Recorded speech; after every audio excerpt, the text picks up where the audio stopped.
Bad Movie Brothers. I'm Eric. And I'm Chad. And this time we watched The Escape Artist. Yes. Chad. Okay. My brother. Uh-huh. From one mother. Yes. The same one. Yeah. What was The Escape Artist about? It was about a little kid that liked magic that stole the wrong wallet. You know what? That was a much more succinct summation of the movie than I had thought possible. Congratulations. Thank you. You're welcome. Otherwise, I don't know, really, to be honest. It was a movie, like, your description is spot on.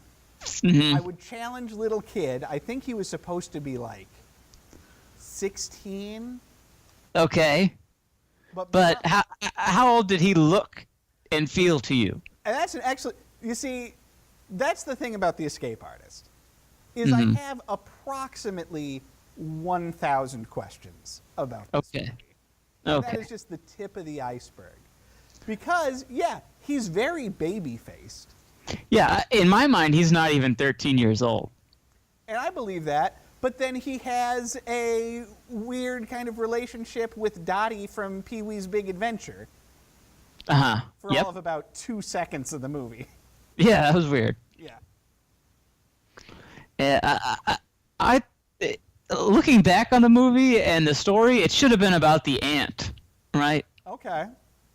I feel like the ant was the real talent of the whole thing. What is it?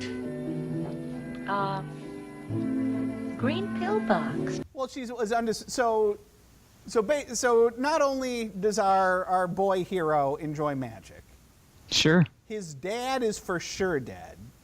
Wait, now let's stop. Does he enjoy magic? Ooh. Oh. I don't like. Does he have fun? I don't see him having fun doing any of it. Here, Uncle Burke. Pick a card.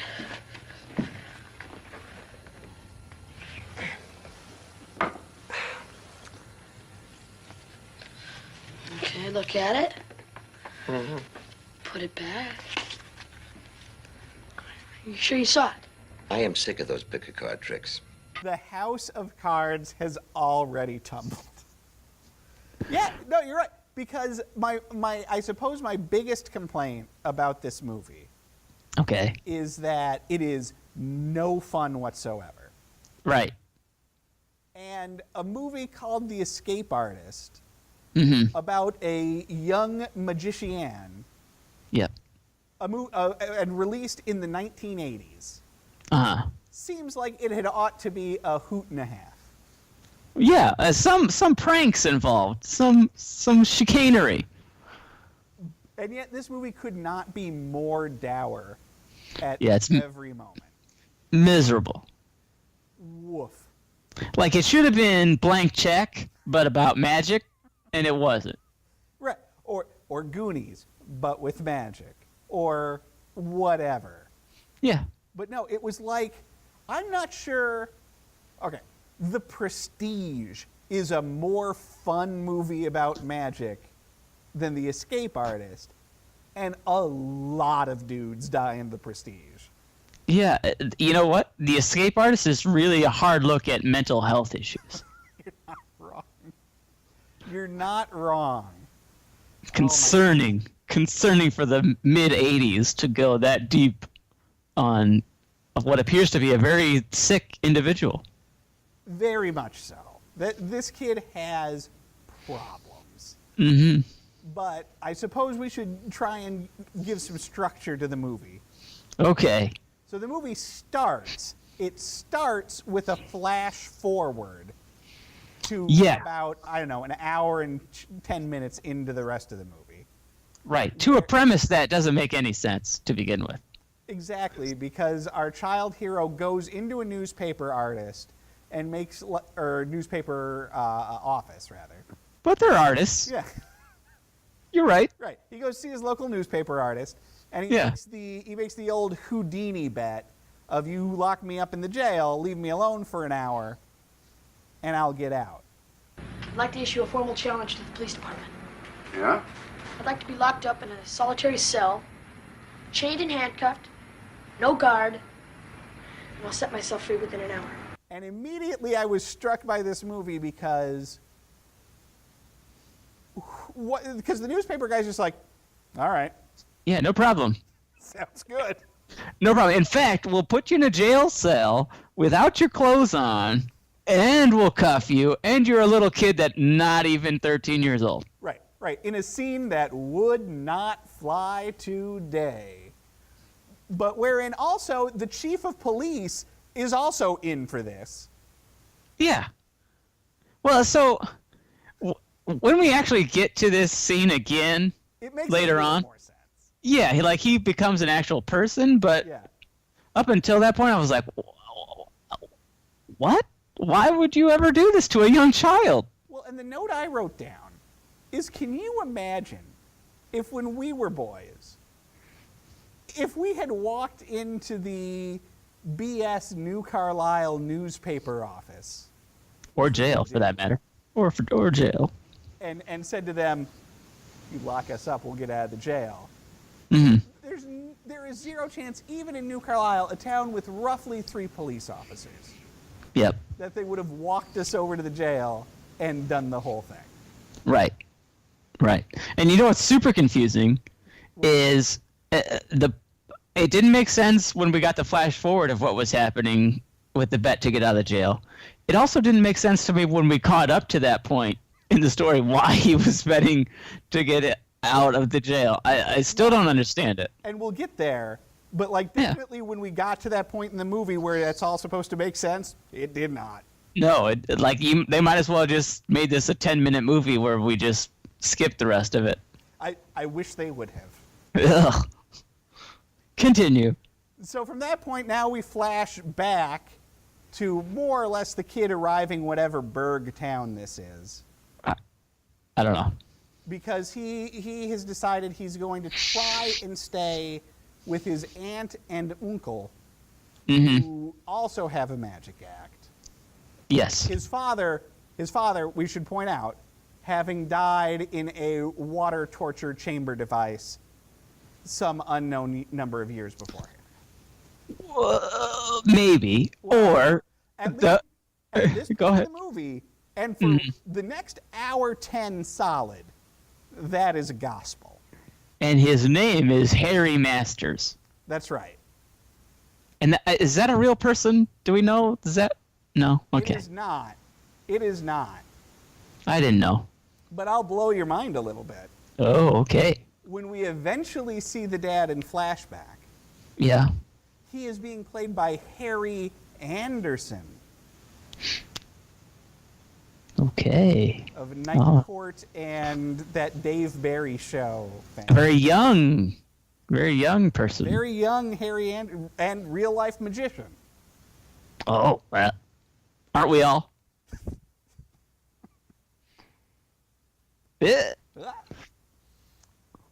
Yeah, so he shows up in town. We see some of the aunt and uncle's nightclub routine. Again, the aunt should have been the whole act. There's no need for the uncle. The aunt is actually like a magical person, it seems. Right, because the uncle, all he brings to it is a Mark Twain with a fro persona. Why is he wearing a fake wig? Why? I don't know. Also worth noting that insane painted curtain they have for the act. Yes. Yes. But you're right. She appears to be actually psychic. My aunt really could read minds, but when she did, it messed up the mental act and pissed off Uncle Burke. Now, if you don't have pencils, the waiters do. Where are we going later? You're going in Jack's Chevy to the beach, and you wish you hadn't. Now, cut it out, honey. Just hold on. I don't like to see girls go wrong. We all hate to see girls go wrong. Well, she's good. She doesn't have to. Sybil! And then the uncle's just the worst. I'm not sure I can blame him because he's clearly a grifter because they're not real. He's not a real magician. The aunt is. Mm-hmm. He's not. He's doing his best. They have a terrible apartment. They live in, I don't know what town, in what theater they're doing this magic act. I don't know why anybody's going to it. They're clearly not a good act. Well, they're a particularly bad act, given that, once again, she is legit psychic. Yeah, and she's calling this stuff out in the middle of the act. Ruining it. It would be a much better act. It would be. Because how much would you pay if somebody was really psychic? Quite a bit. Yeah, we've learned that throughout time. Mm-hmm. Mm-hmm. But you don't want to see somebody disappear from a wheelchair and turn into a dummy. Nobody wants to see that. No one wants to see that. So I don't blame the uncle. I mean, he's doing his best. At this point in the movie, I have another question for you. All right. What year is it? I think it's 1984. I would believe that this movie is in the 1930s. Okay. Uh-huh. The 1950s, or the 1980s. I would agree with you other than the language everyone's speaking. Sure, but I have a sneaking suspicion that it's supposed to be like the 30s. Okay. Now, there is no definitive evidence of this. Other than the fact that there's clearly child labor happening everywhere. Right, and I believe there are some oblique references to that, like maybe the dad had known Houdini. Yeah, and some weird, maybe mob connections? I don't know. Because, of course, there's a maybe mob aspect to this whole thing. Right. Because we don't get much further in the movie before our boy hero, don't know his name, don't care. Elliot? Nope. No, other that's the movie. other Sorry. movie. That's the other movie. I don't even have it on my notes. Go ahead. I know the other guy's name. Doesn't matter. In any Yep. event, he goes to a magic shop. Yep. Wherein he appears to gain gainful employment in a matter of seconds without even asking for it. Right. The magic shop run, incidentally, by, I gotta look at his name here, Jackie Coogan, who Magic played Mike. Uncle Fester. Oh, wow, what a connection. Weird. Mm-hmm. And as a young boy, gained fame for appearing as the kid in the Charlie Chaplin movie, The Kid. Great. I know. Isn't that Fantastic. exciting? Fantastic. Jackie Coogan, not in the movie very much. No. Because first off, again, this movie is a labyrinth of unanswered questions. Mm-hmm. Because for some reason, this magic shop has a door buzzer like he's selling fine jewelry. Or guns, or he's a bank or something. Right.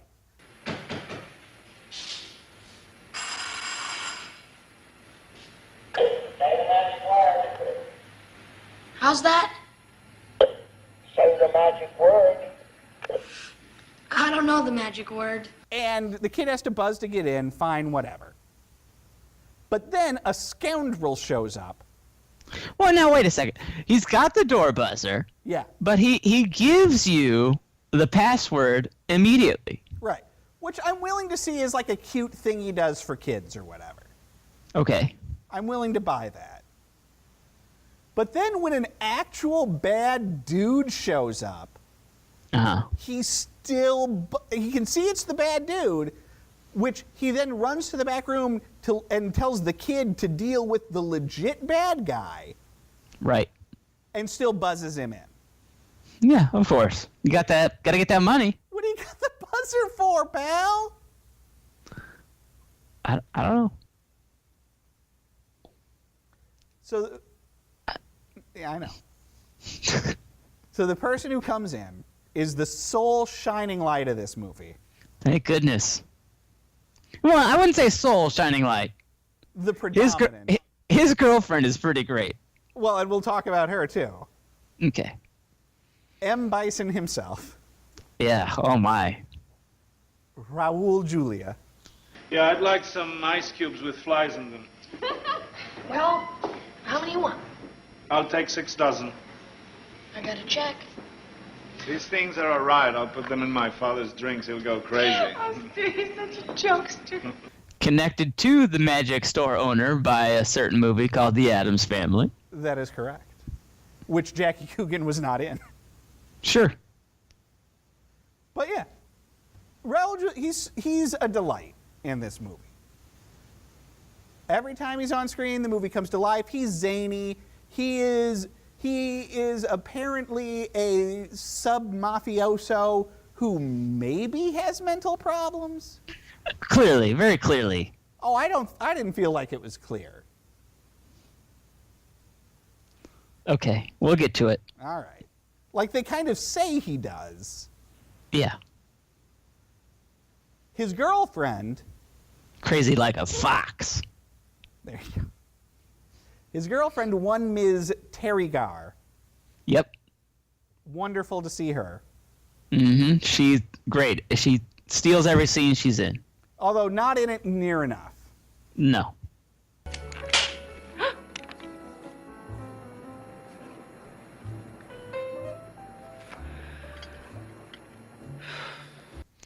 She is a mafioso girlfriend who's in it for the drinks and the food. That's it. She doesn't care about anything else. She seems vaguely interested in buying magic tricks, but that's about it. Yeah. Maybe. She's pretty great, but yeah, she's like an accessory in like 2 scenes.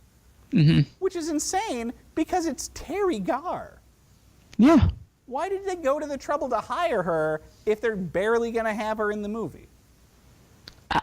I don't think we saw the whole movie. I'm going to be honest with you. I think there's a whole second half to this movie that we didn't see. Oh, we'll get there. But for sure when it ended, I went, that's it, huh? Yeah. Yep. There's not going to be a third act? No. We're going to cut it right here because we're done.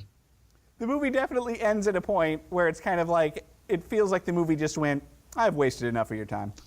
We reached the amount of time we can have a kid actor on set. That's it. Oh my goodness gracious. So there's some weird patter with Raul Julia during which the kid steals Raul Julia's wallet. Yeah, because now he's a world-renowned pickpocket. Right. And Raul Julia is being a jerk. Yeah, because he's crazy. Right. Well, I just think he's a jerk. Yeah. Okay. In any event, and now the entire movie, which you think is going to be about a kid escape artist, to my mind, a movie about his like rise to fame or something. Yep. Ends up being a whole movie about this wallet. Yeah, it turns out to be Raul Julia, who we learn is the son of this town. He's the son of the mayor of the town. Yeah. And the mayor is a crook. Mm-hmm.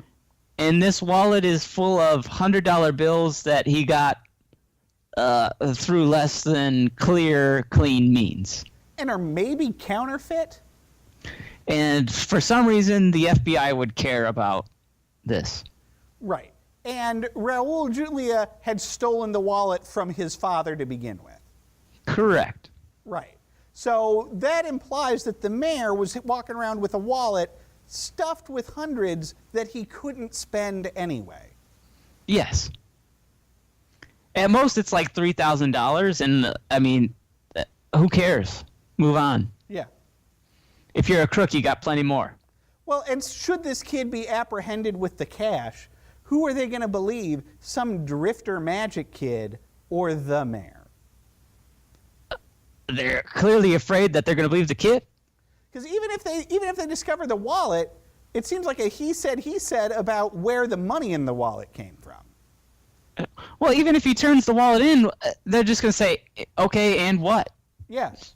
What? The mayor also controls the police.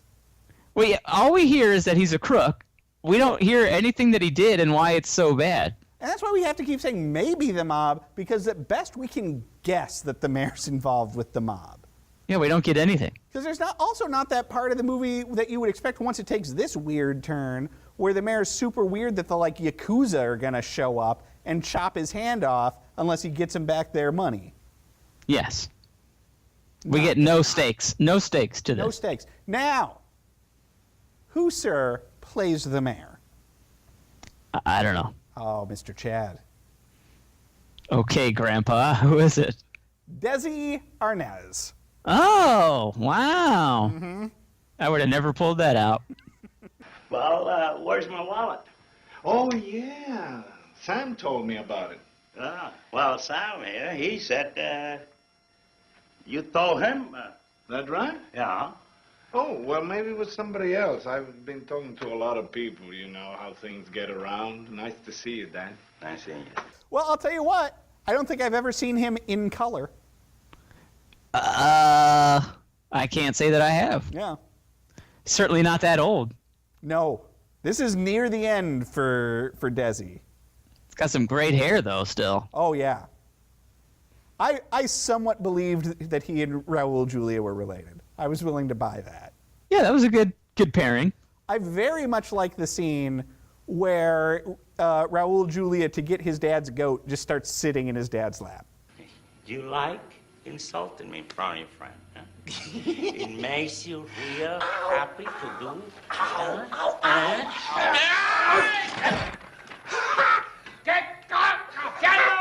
Why didn't you just stay down, Dad? Yeah, that was good. And then tipped him over in his chair. Right. Which I'm not sure that was planned. I very much felt like that was ad-libbed. Because he got real mad. Like, it seemed legit mad. And made me feel more than a little bit like maybe Raul Julia is a problem. Yeah, I think he actually is nuts.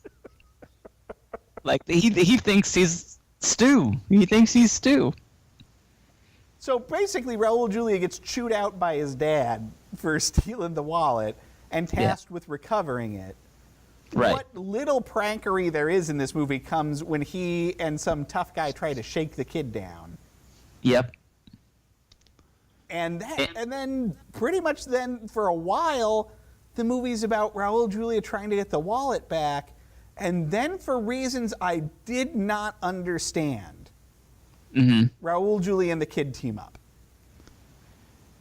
Well, right. Yeah, so basically it seems to me that in the effort to get the wallet back, Raul Julia kidnaps the kid to take him to City Hall. Yeah.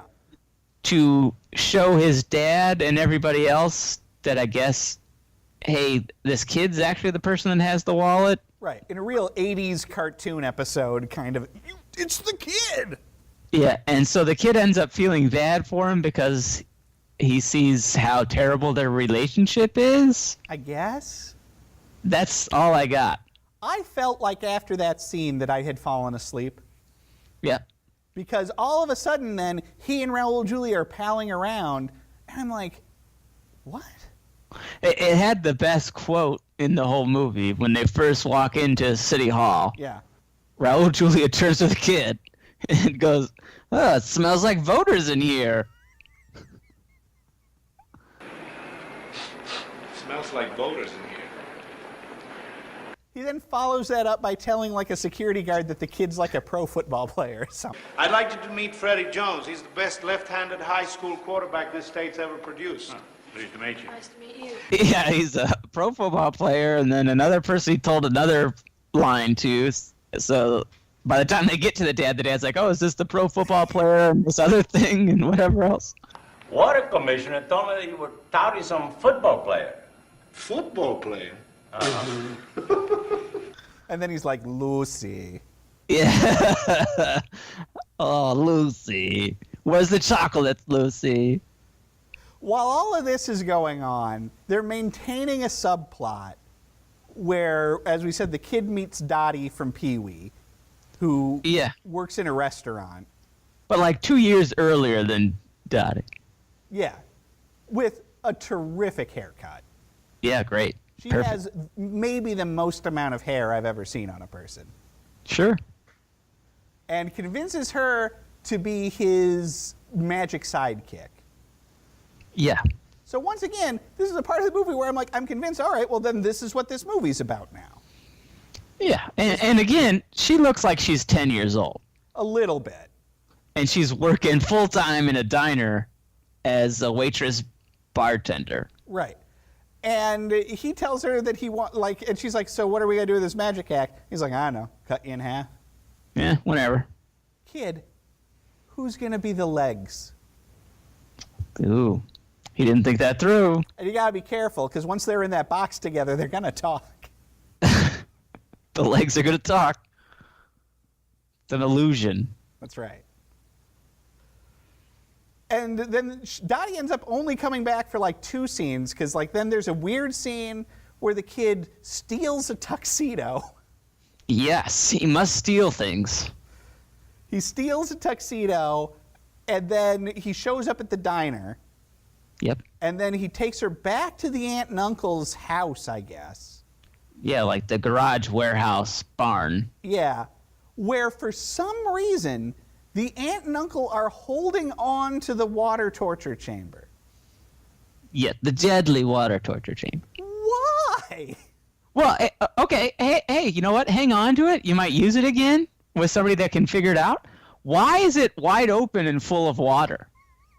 That's the question. And the kid says something about how they're trying to hide it from him. Not very hard. It's right out. It's in the middle of this garage barn thing.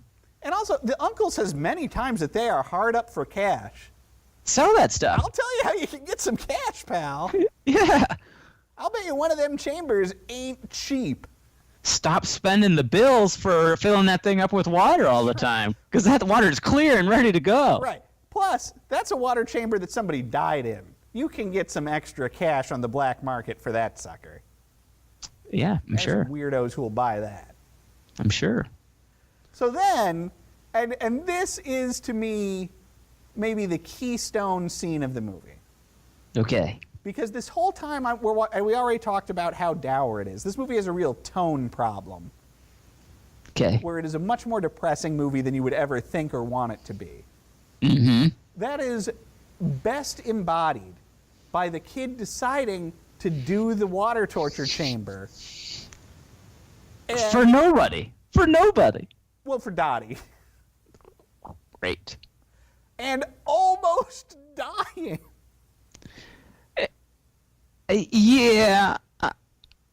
I wasn't sure if that, like, did he almost die, or was that the whole show? Was he, like, doing that on purpose? No. I thought that scene was really harrowing, because he could not get out of that last handcuff shackle, and he seemed like he was gonna die.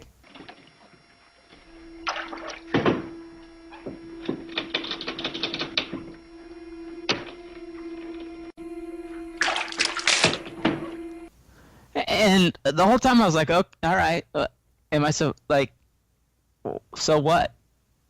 Like, I don't care about this kid. I was feeling I honestly thought it was a harrowing and terrifying scene, but not like in a fun way. Not like in a horror movie way, but also very much in a, how did they shoot this scene way?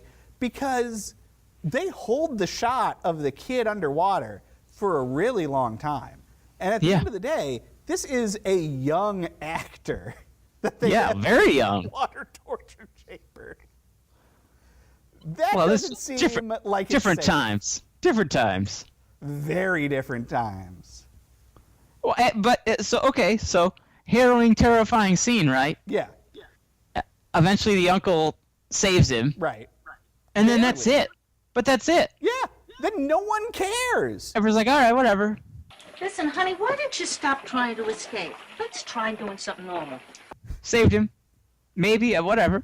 There's not a scene where the aunt who supposedly cares about him then, like, reads him the riot act or something. Exactly. It was crazy. Nor is this the part of the movie where he realizes that maybe he has a death wish and he needs to get his act together. No, it's nothing. No. Yeah, whatever. No. Yeah. Sucks for you, I guess. Yeah, so then we just move on from that. And it's just quickly, all of a sudden, he comes up with this plan to break into the jail, which is somehow connected to the mayor's office through an elevator. It's in, like, the same building. Where he's hidden the wallet in the elevator. Right. So he's going to get himself put in jail, break out of jail, go to the elevator, get the wallet, go to the mayor's office, break into the safe to get I don't know what. I think they put the wallet in the safe. No. Are you sure? Why would he put the wallet in the safe? So that the next morning the mayor opens the safe and he's like, the wallet. No, he was getting files to grab from the safe to take to the FBI with the wallet. I thought he was trying to put the wallet back. No. All right. It was all part of what was going to go to the FBI. I was unaware we were going to the FBI. Yeah, they were getting the files to take to the FBI. Because he also wanted to get put into jail because he figured that's where Raul Julia was. No, Raul Julia gets put into jail later on. That's only that's part of it. That's like right. He doesn't. Yeah, that was just a circumstance. I think. I don't know. I don't know. All I know is that right before it happens, there's definitely a scene where we get like some voiceover for the kid where he's like, and that's when I knew exactly what I had to do. And I was like, what? Yeah. What? I'm not following this at all. I still don't follow it. We're smart young men. Uh-huh. Maybe not so young anymore. No.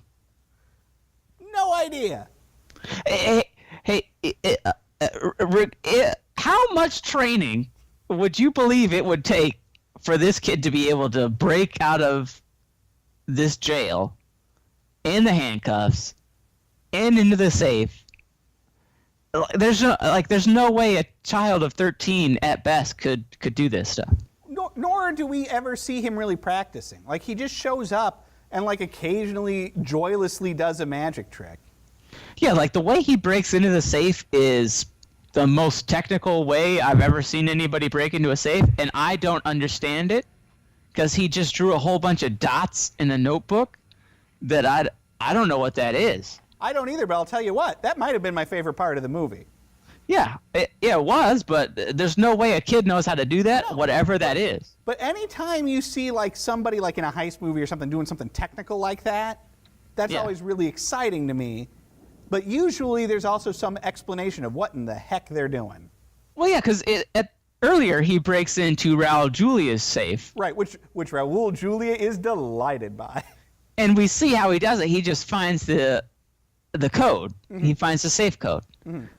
Had we seen a scene where the kid's in the mayor's office finding the code again, like I'm all for it. But whatever this notebook and the dots thing is, what is that? Well, and like the movie needed a scene earlier where either Raul Julia or Dottie is watching him do this, and the kid's like, "So here's what I'm doing." Yeah, right. No.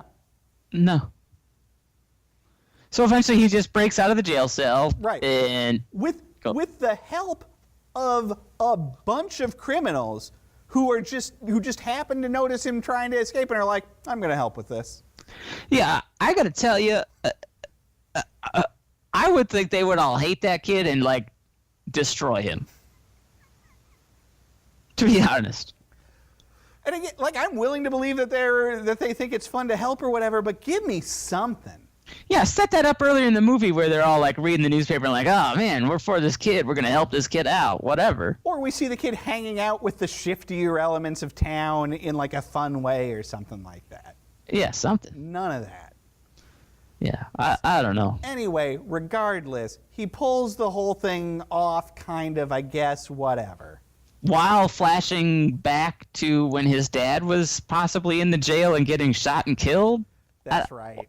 Yeah, there's also then a bizarre flashback sequence where we find out that the dad was not killed in the water torture device, but was shot and killed in the jail. So, which brings me to my mental illness point. Yeah. Not only is Raul Julia clearly mentally ill, but is the kid? I think the kid's just in denial. You gotta be more than just in denial to be seeing stuff like this in front of your eyes when you're freaking out. Well, I'm not sure if you've seen movies before. I have, but this is about mental illness. Doesn't mean that literally the character stops catatonic and then watches those events with us. That's what he's doing. It's like he's watching he's like watching Dead Prince on the stage perform nowadays. That's what it's like. I feel like he, at best, is putting it all together. Okay. Like, I'm willing to believe that he actually thought that's how his dad died, or had convinced himself of it because he was young or whatever. Right. And is now being like, oh. Yeah. Well, whatever. So he pulls it off. Mm-hmm. And in so doing, he gets Raul Julia out of the hole. Right, because they beat him up and thrown him in the hole for some reason. And put him, and the switch places with Raul Julia, so the kid's out. Yeah. Raul Julia's in the place where the reporters are going to go back to, thinking they're going to find the kid, but they found Raul Julia. In the regular cell, yeah. Right, and the kid's out free with the wallet. Mm-hmm. Because he doesn't put it back in the safe, because he got something else from the safe. He's out free with the wallet. Okay. And eventually, again, Raul Julia comes looking for him in the world. Yeah. To get the wallet. On the street. And he's mean to the kid again, so the kid runs away. Yeah. And he breaks into... I thought this was kind of cool. Hold on. Go ahead. I want to stop you before you get to that point, because I also thought it was kind of cool. Raul Julia's chasing him with a knife. I was going to get to it, yeah. And doing some great, like, knife dancing in the streets of this city. Yeah. The kid, meanwhile, is hiding just up around the corner, but with his back to a plate glass window. Yeah. Mental illness, this movie. So I'm sorry, go on. So the kid breaks into a big blue post office box, which I guess you could break into those because we used to open the one at the library. Remember that? So yeah. I remember so we know how to do it. Somewhere. So the kid breaks in and sits inside of it, and Raul Julia catches up and starts trying to stab through the post office box to stab this kid. He's going to stab this kid that he's friends with. The kid helped him break out of jail. Like, what's going on? Well, he's trying to cut the kid down with a knife anyway. Yeah, why? I don't know. I guess maybe the dad flipped him back. I'm not real sure. I definitely don't know what's going on. It's like $3,000, guys. If you're crooks, you got way more than that. But when the kid gets in that mailbox, yeah, it's amazing. It was cool. I loved it, and I wanted more of that to be in the movie because he like picks the lock on the mailbox. Right. And then he just gets up in it and closes the door, which led me to question number 1. All right. How did we never do this? Break in and sit into a mailbox? Well, you're right. Like, I honestly, until this moment, I forgot that we had access to a mailbox for some reason. Yeah, we would get the videos or something, right? Is that what we did? Maybe we were getting like the return box at the library for him once in a while. Yeah. I really don't remember the specifics. Now the police station, by the way. Sure. Yeah. But why, when we were doing that, did neither one of us ever go, we should get... Let's get in it. Let's get in it and scare somebody. Yeah, get Dad over here. Right. We'll reach out and grab him. That'll be a good gag. Yeah. Yeah. Yeah. Like in Ace Ventura when he grabs the guy's hand and he's in the mailbox looking for the ring. Sure. Sure. Yeah. People get it. Yeah. But yeah, that was pretty great. And then Raul Julia yells at him in the mailbox for a while. Well, and you know what was great? What I thought really connected? Eventually, Raul Julia drops the knife inside the mailbox, and the kid goes, ow!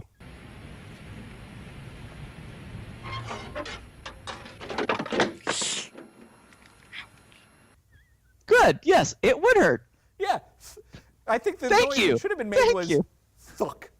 Yeah. Bing. Yeah. And then, so Raul Julia, like a cop comes. Yeah.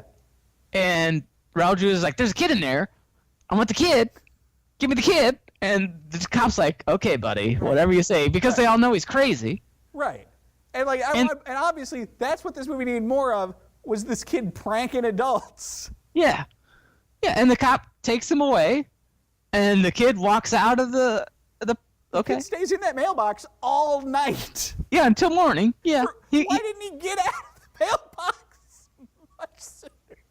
How would you get out? How did he get, like, I imagine once you're inside it, you can just turn it on the other side. I don't know. Ah, okay. But I would have much preferred the scene where the mailman comes to get the mail. Whoa. Somebody dropped a kid in here. But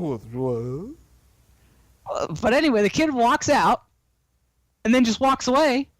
And then that's the end of the movie. You're missing one key detail. Doesn't matter. He gets out of the mailbox, starts walking away, poops flowers. Yeah, what was that? That's why I went past it because I didn't get it, man. Didn't matter. What did flowers mean? I don't know, but that's why I wanted to bring it up, because it's just another, what is happening? Maybe he's bleeding flowers from the knife wound. I think it's supposed to be this magical moment that would maybe fit in a magical movie, but nothing about this movie was ever magical. It was just dour. What's magical about flowers falling out of a kid? This movie was perhaps the exact opposite movie of Spooky House. I thought about that. It's clearly different. That's for sure. And you thought about that. Let me throw this one at you. Is this movie Spooky House Origins? No. Does that kid grow up to be Ben Kingsley? No, I mean, he's much more playful. He didn't have parents. So? He was a curmudgeonly magician. Only for a little while. Because his wife got turned into a panther. Why wouldn't you be mad? If my wife got turned into a panther? Yeah. I don't know, I'd gain a panther. For a little while. Yeah. Kill some dudes. No, this is not Spooky House Origins. Okay. This movie... I would not do that to Spooky House. This movie has, for as pointless as it all is, this movie has a heck of a pedigree. Oh, here we go. It was produced by Francis Ford Coppola. Uh-huh. It was directed by Caleb Deschanel. Okay. A 5-time Oscar nominee for cinematography. Which is weird because this movie doesn't look particularly good. No, it doesn't. He's also the dad of Zoe and Emily Deschanel. Bones. Mm-hmm. And New Girl. Yeah, everybody knows that. Yeah. And it was written by Melissa Matheson, who wrote E.T. Is this so? Okay, now it's becoming clear. This is clearly a case of one for you, one for us. Mm. This is the one for us movie.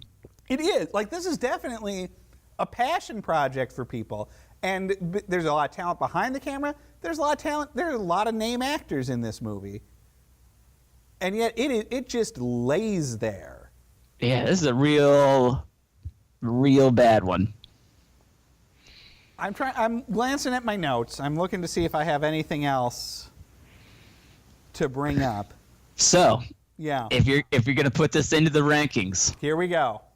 Top, middle, or bottom, just to start. The official rankings. Uh-huh. I would tend to put it in the middle. Yep, in the middle. This is clearly a middle movie. This movie was, for as much as we had to say about it and as many questions as we have about it, it is ultimately a shrug. Yeah. It was not the most torturous movie. Yep. It was kind of boring, but it was largely vaguely watchable. Right. So I'd be putting it towards the bottom of the middle, but not at the full bottom of the middle. All right. Well, I would say, so I'm going to start at number 18. All right. Number 18 is Karate Cop. Okay. 17 is Boris and Natasha. Mm-hmm. 16 is Thunderground. Okay. 15 is Shrunken City. Yeah, so I'd be putting it either before, probably right before Karate Cop. Really? You're that far down? Yeah. Because in my initial first blush response was to put it a little higher. 14 is Wizard of Speed and Time. 13 is Mystery Monsters. Okay. 12 is Reckless Kelly. I was kind of thinking in between Reckless Kelly and Mystery Monsters. Mm-hmm. So I'm there, you're there. So what if it went in between Shrunken City and Thunderground? Yeah, I think that's probably fair. Yeah. But I would say if we had a list of top characters from films, mm-hmm. Raul Julia would be probably in the top half of the top characters. Yeah, Teri Garr enters that rarefied air Scene stealer of the girl from Rock and Roll High School Forever. Yeah, the assistant in the bathroom. Sure. So there you go. That is The Escape Artist. Chad, do you have anything else? Would you recommend people watch this because it is watchable? Yes, we in the interests of our audience, we are pivoting to mostly doing movies that you can watch in their entirety on YouTube. YouTube. This movie is on the YouTube. YouTube. I wouldn't recommend it. I don't think it's either terrible enough that it needs to be seen for that point of view, nor good enough to be, worth your time. Yeah, I might. I would say if you have the inkling, just put it on, click it into it, and then click through it, and just see for 10 seconds at a time.